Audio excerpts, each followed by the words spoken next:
Students, आज हम लिखेंगे डिक्टेशन संख्या 9 और 10। लिखना प्रारंभ करें। स्टार्ट। सभापति महोदय, ये शब्द मेरे नहीं है बल्कि राष्ट्रपिता के हैं। जो लोग आज सरकार में बैठे हुए हैं, क्या वे अपने दिल में सोचेंगे कि यह देशद्रोह शब्द बालकों को अंग्रेजी पढ़ाने के लिए राष्ट्रपिता का कहा हुआ है?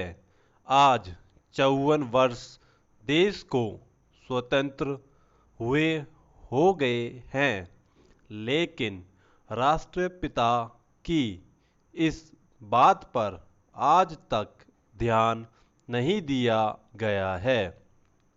अंग्रेजी भाषा को पढ़ाना क्यों बंद नहीं किया गया और उसको दैनिक कार्यों में क्यों प्रयोग में लाया जाता है? मैं इस बात को कई बार इस सदन में कह चुका हूँ और मैंने इस विधान परिषद की नियमावली में एक वर्ष पहले एक संशोधन भी रखा था, लेकिन मेरा दुर्भाग्य है कि वह संशोधन वर्ष भर से इस सदन में प्रस्तुत नहीं हो सका। मेरी आपसे अपनी राय है कि कम से कम दैनिक कार्यों के लिए यदि सरकार अंग्रेजी भाषा पर बंधन लगा दे तो बहुत अच्छा हो और जो यह अनुशासनहीनता है वह भी समाप्त हो जाए। सभापति महोदय, जैसा कि मेरे मित्र ने कहा, लड़कों के माता पिता अंग्रेजी का प्रयोग करते हैं और उनके शिक्षक भी उसका प्रयोग करते हैं। फिर बालकों पर उसका प्रभाव क्यों नहीं पड़ेगा? मैं उनसे सहमत हूँ कि बालकों में नकल करने की आदत होती है, जैसे वे अपने बड़ों को करते देखते हैं वैसा ही वे करते हैं। अगर हम कोई बुरा काम करेंगे तो उसका प्रभाव बालकों पर अवश्य पड़ेगा। आप देखेंगे कि जिस मनोवृत्ति के माता पिता और शिक्षक होते हैं, उसी प्रकार के बालक भी होते हैं।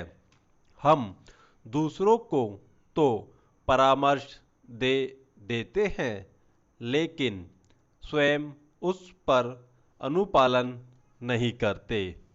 इसके साथ ही साथ हमको शिक्षा प्रणाली की ओर भी ध्यान देना है। शिक्षा के जिन तरीकों को आजकल अपनाया जा रहा है वे वास्तव में लाभकारी नहीं है। सरकार की ओर से इस प्रकार का आदेश होना चाहिए कि 14 वर्ष तक बालकों को अपनी मातृभाषा में ही शिक्षा दी जाए और दैनिक कार्यों में भी अंग्रेजी का प्रयोग नहीं होगा। इस प्रस्ताव में अनेक महत्वपूर्ण बातों की ओर ध्यान दिलाया गया है। मैं समझता हूँ कि जब माननीय मंत्री जी इसका उत्तर देंगे तो कह देंगे कि हम बहुत सी बातों पर कार्यान्वयन कर रहे हैं, लेकिन मैं समझता हूँ कि उन पर कोई कार्यान्वयन नहीं हो रहा है। सभापति महोदय, आज हमारे देश में जो ऊपर से लेकर नीचे तक शिक्षा दी जा रही है, उसमें व्यवस्था ही एक कारण है जिसकी वजह से शिक्षा का स्तर गिरता जा रहा है। मेरा अपना विचार है कि जो शिक्षा प्रणाली है और जिस रूप में शिक्षा दी जा रही है, वही अनुशासनहीनता का भी कारण है। अपने देश में और प्रदेश में हर एक की अपनी अपनी भाषा है और वह बालक जो इस देश में पैदा हुआ है, जो अपनी मातृभाषा की गोद में पला है, उसको यदि अपनी मातृभाषा में ही शिक्षा दी जाए तो मेरा विचार है कि शिक्षा का स्तर ठीक हो सकता है। जो सबसे बड़ी भूल और कमी सरकार के द्वारा दी जाने वाली शिक्षा के संबंध में हो रही है, वह यह है कि बालक की मातृभाषा में शिक्षा न देकर उसको उस भाषा में शिक्षा देने की व्यवस्था की गई है, जो हमारे देश या प्रदेश की भाषा कभी रही ही नहीं।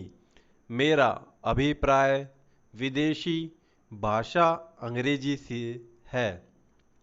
मैं यह मानकर चलता हूँ कि जब से यह भाषा इस देश में आई है, चाहे वह किसी कारण से आई हो, इसे आप भी और इस माननीय सदन के सदस्य भी जानते हैं कि उससे बुरे परिणाम ही निकले हैं। कोई भलाई नहीं हुई है। इस देश को जो हानि हुई है वह किसी से छिपी नहीं है।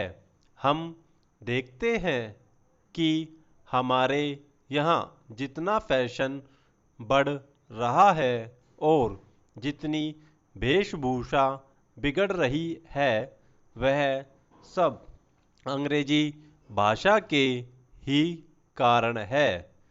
जिस समय यहाँ पर अंग्रेजों का राज्य था, प्राय यह देखने को मिलता था कि वे लोग जो विशेषकर के किसी न किसी तरह से सरकारी पक्ष के ही होते थे। अंग्रेजों से मिलने के लिए जाते समय अंग्रेजी वेशभूषा का ही प्रयोग करते थे। परंतु इस प्रदेश और इस देश का दुर्भाग्य है कि अंग्रेजों का राज्य समाप्त हो जाने के बाद भी लोग अब उनकी वेशभूषा को पहनते चले जा रहे हैं। इससे जो प्रभाव हमारे देश के फैशन पर पड़ा, उससे लाभ के बजाय हानि ही हुई है और हो भी रही है। मेरा ऐसा विचार है कि अंग्रेजी वेशभूषा से इस देश को बहुत हानि हुई है। भारत की गौरवपूर्ण सभ्यता और संस्कृति के संरक्षण पर पर्याप्त ध्यान देने की आवश्यकता है। समाप्त। हेलो फ्रेंड्स, अगर वीडियो पसंद आया हो तो प्लीज़ सब्सक्राइब करें हमारे चैनल को और लाइक करें और कमेंट करके अपनी समस्याएं बताएं और बताएं कि आपको किस स्पीड की डिक्टेशन चाहिए, किस तरह की आपको डिक्टेशन चाहिए, ताकि हम आपको समय समय पर वो हर चीज़ प्रोवाइड करा सके जो आपको चाहिए। Okay, thank you.